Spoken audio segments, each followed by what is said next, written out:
Hello दोस्तों, नमस्कार। Stock market share channel में आपका स्वागत है। अभी हम बात करने वाले हैं इसमें ऊर्जा ग्लोबल लिमिटेड कंपनी की, क्योंकि इसके संदर्भ में जो इसका Q1 का रिजल्ट जारी होना था वो फिलहाल जारी होता हुआ दिखाई दे रहा है। और जब से इसका Q1 रिजल्ट जारी हुआ है उसके बाद लगभग 3 ट्रेडिंग सेशन होते हुए दिखाई दे रहे हैं। तो इसमें हम देखने की कोशिश करेंगे कि आखिर इस कंपनी ने अपना जो Q1 का रिजल्ट जारी किया है वो पॉजिटिव जारी किया है या निगेटिव। इसके अलावा इसमें जो 3 ट्रेडिंग सेशन हुए हैं उसमें Q1 का रिजल्ट जारी किया गया है उसको मार्केट कैसे लिया है, क्या वो पॉजिटिव लेता हुआ दिखाई दिया है या नेगेटिव। इसके अलावा ये जो मीटिंग हुई है 30 जुलाई को, उसके संदर्भ में कुछ बहुत बड़े बड़े फैसले भी होते हुए दिखाई दिए हैं, जिसमें मैनेजमेंट में भी कुछ बदलाव देखने को मिले हैं। उसे भी हम इस वीडियो में डिटेल से देखेंगे। और साथ ही साथ ये जो कंपनी है वो फिलहाल एक बहुत बड़ा प्लान लेके चल रही है फंड रेजिंग से संबंधित, तो उसे भी हम इस वीडियो में देखने वाले हैं कि आखिर ये जो कंपनी है कितने का फंड रेजिंग करते हुए दिखाई देने वाली है और ये जो फंड रेजिंग करेगी उसका ये कंपनी क्या करते हुए दिखाई देगी। तो चलिए दोस्तों, बिना किसी देरी के वीडियो शुरू करते हैं।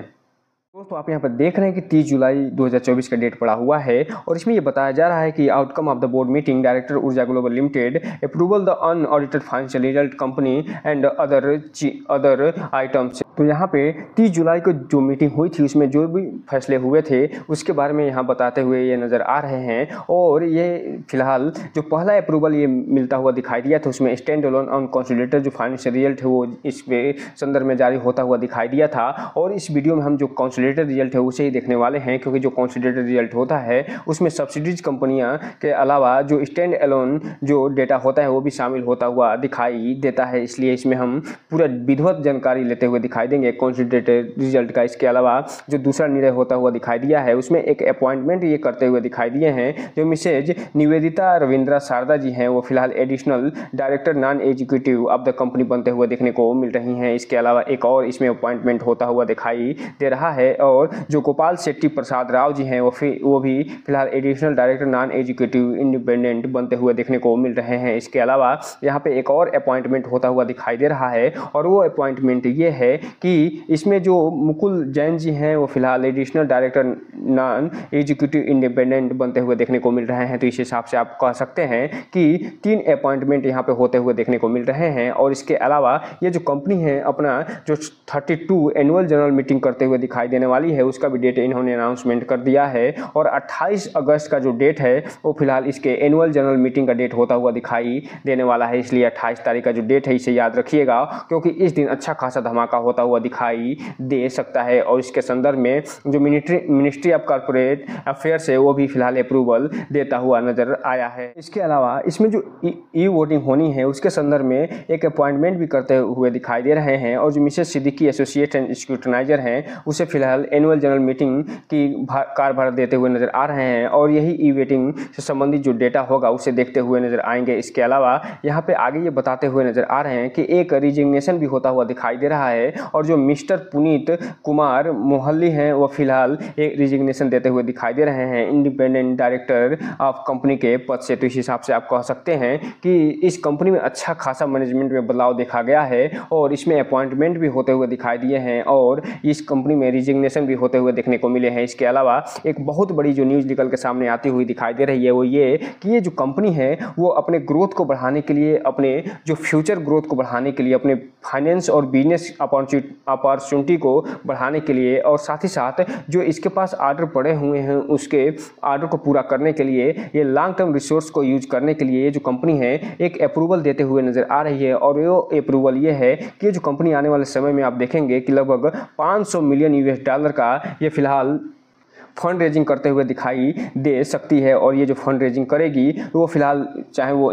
वारंट के माध्यम से कर सकती है, डेब्ट इंस्ट्रूमेंट्स के माध्यम से कर सकती है। इसके अलावा जो क्वालिफाइड इंस्टीट्यूशन प्लेसमेंट है उसके माध्यम से ये करते हुए भी दिखाई दे सकती है। अगर इससे नहीं करती है तो हो सकता है राइट इशू के माध्यम से भी कर ले और पब्लिक ऑफरिंग जो प्राइवेट है प्लेसमेंट है उससे भी ये करते हुए दिखाई दे सकती है। तो इस पर नज़र बना के रखिएगा, क्योंकि आने वाले समय में आप देखेंगे कि ये जो 500 मिलियन यूएस डॉलर का जो फंड रेजिंग होने वाली है उसके बारे में पूरी डिटेल जानकारी निकाल के ये देते हुए नजर आएंगे। और ये जो 500 मिलियन यूएस डॉलर की अगर हम बात करें तो ये लगभग 4200 अरब रुपए होते हुए देखने को मिलते हैं। अब चूंकि कंसोलिडेटेड रिजल्ट देखने से पहले थोड़ा सा हम बात कर लें कि ये जो कंपनी है कौन कौन से सब्सिडरी कंपनियों के माध्यम से ये काम करते हुए दिखाई देती है और कौन कौन सी जो सब्सिडरी है उनका डेटा फिलहाल इसमें शामिल होता हुआ देखने को मिलेगा। तो यहाँ पे आप देख रहे हैं कि इसकी जो पेरेंट कंपनी है ऊर्जा ग्लोबल, वो फिलहाल पेरेंट कंपनी होते हुए दिखाई देती है और इसके अंदर ऊर्जा बैटरी लिमिटेड एक जो है सब्सिडरी कंपनी होते हुए दिखाई देती है। ऊर्जा जो डिजिटल वर्ल्ड है वो भी इसकी सब्सिडी होते हुए दिखाई देती है। साथ ही साथ जो Sahu materials and property limited है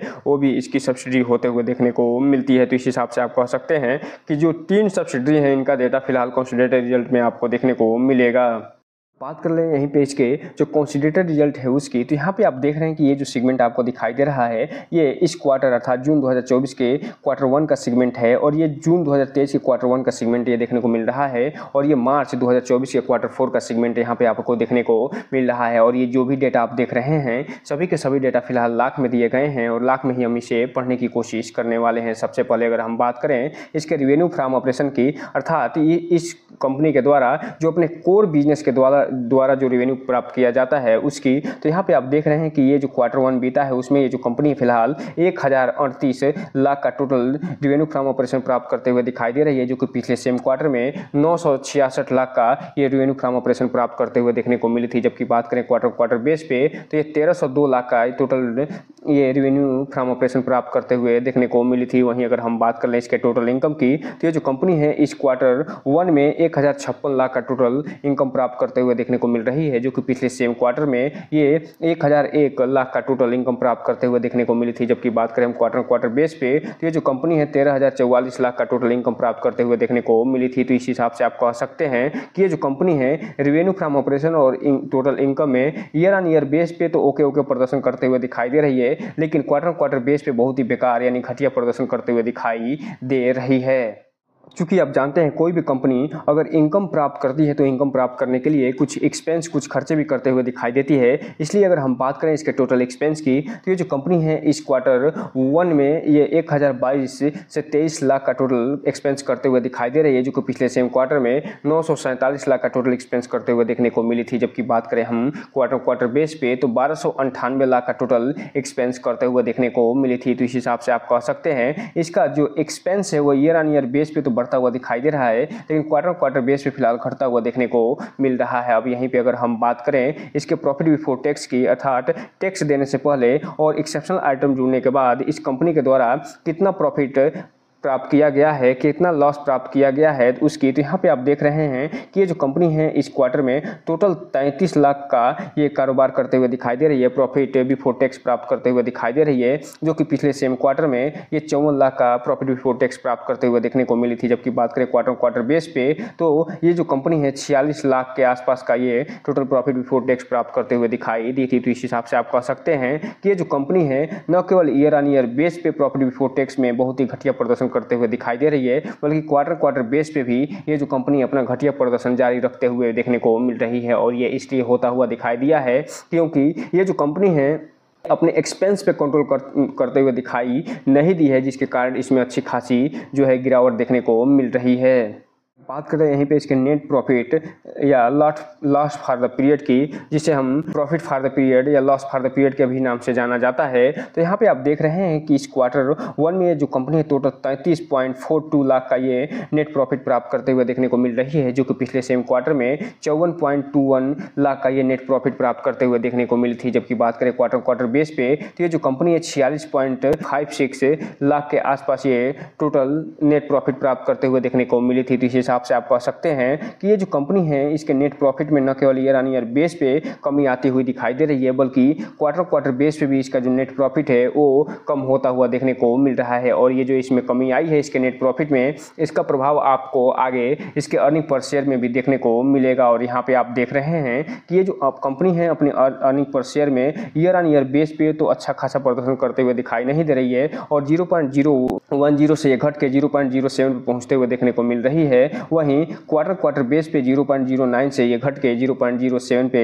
पहुंचते हुए देखने को मिल रही है। तो इस हिसाब से आप कह सकते हैं कि ये जो कंपनी है जो इसने अपना Q1 का रिजल्ट निकाल के दिया है वो एक तरीके से जिस हिसाब से मार्केट एक्सपेक्टेशन लगा के बैठा था उसके हिसाब से देते हुए नजर नहीं आ रही है और इसे एक तरीके से घटिया रिजल्ट ही बोला जाएगा, क्योंकि ये जो कंपनी है न केवल अपने नेट प्रॉफिट में गिरावट दिखाते हुए नजर आ रही है क्वार्टर बेस पे, ईयर ऑन ईयर बेस पे, बल्कि ये जो कंपनी है और रेवेन्यू फ्रॉम ऑपरेशन के अलावा जो टोटल इनकम है उसमें वो ईयर ऑन ईयर बेस पे तो ओके प्रदर्शन करते हुए देखने को मिली है, लेकिन क्वार्टर बेस पे बहुत ही घटिया प्रदर्शन करते हुए दिखाई दी है। इसलिए जो भी रिटेल इन्वेस्टर उनसे एक चीज़ कहना चाहेंगे कि इस कंपनी में कोई भी इन्वेस्टमेंट करने से पहले इस कंपनी के बारे में पूरा डिटेल जानकारी जुटाइए और उसके बाद ही कोई भी इन्वेस्टमेंट करने का प्रयास करिए, ताकि आपका पैसा और निवेश दोनों सुरक्षित रहे और साथ में आपका भविष्य भी। अब हम अगर बात करें इसके चार्ट पैटर्न की, तो चूंकि ये जो रिजल्ट है वो फिलहाल Q1 का वो 30 जुलाई को जारी होता हुआ दिखाई दिया है और उसके बाद 3 ट्रेडिंग सेशन होता हुआ देखने को मिला है। तो यहाँ पे आप देख रहे हैं कि ये जो कंपनी फिलहाल इसमें गिरावट देखने को मिल रही है और ये जो कंपनी 2 अगस्त को जब मार्केट बंद हुआ है वो फिलहाल उसमें ½ की गिरावट के साथ बंद होते हुए देखने को मिल रही है। अगर 5 दिन की चार्ट पैटर्न की बात करेंगे तो इसमें 4% की गिरावट देखने को मिल रही है और ये जो गिरावट निकल के सामने आई है वो फिलहाल इसमें जो इसका Q1 का रिजल्ट बहुत ही घटिया इस कंपनी ने पेश किया है, उसके बाद इसमें गिरावट देखने को मिल रही है और ये जो गिरावट है अगर कोई पॉजिटिव न्यूज़ निकल कर नहीं आती है तो इसमें अच्छी खासी और गिरावट देखने को मिल सकती है। अगर हम बात करें इसके 1 महीने के चार्ट पैटर्न की तो ये ½ की तेज़ी दिखाई है, लेकिन 6 महीने की बात करेंगे तो ये जो कंपनी है 44% गिरावट के साथ ये बंद होते हुए देखने को मिल रही है। जबकि बात करेंगे या टेल डेट की तो ये जो कंपनी है 42% का रिटर्न निकाल के दे चुकी है, लेकिन 1 साल की बात करेंगे तो 1 साल में अभी भी ये कंपनी 105% का रिटर्न निकाल के देते हुए दिखाई दे रही है। जबकि बात करेंगे मैक्सिमम चार्ट पैटर्न की तो ये जो कंपनी है वो लिस्ट हुई थी NSE पे ₹1.39 पे, तब से लेके अभी तक ये 1419% का रिटर्न निकाल के दे चुकी है। तो इस हिसाब से आप कह सकते हैं कि ये जो कंपनी चूंकि फ्यूचर बेस्ड जो भी बिजनेस है उसमें काम करते हुए दिखाई देती है, लेकिन चूंकि EV के क्षेत्र में बहुत ज़्यादा कंपटीशन होता हुआ दिखाई दे रहा है, तो अब ये देखना दिलचस्प रहेगा कि ये जो कंपनी अपने आप को कैसे सर्वाइव करते हुए देखने को मिलती है। तो दोस्तों ये रहा आज का वीडियो। इस चैनल को लाइक करें, सब्सक्राइब करें और बेल आइकन हिट करना तो बिल्कुल ना भूलें, ताकि नए वीडियो की जो अपडेट्स आपको ऐसे समय पे मिलता रहे। जय हिंद दोस्तों।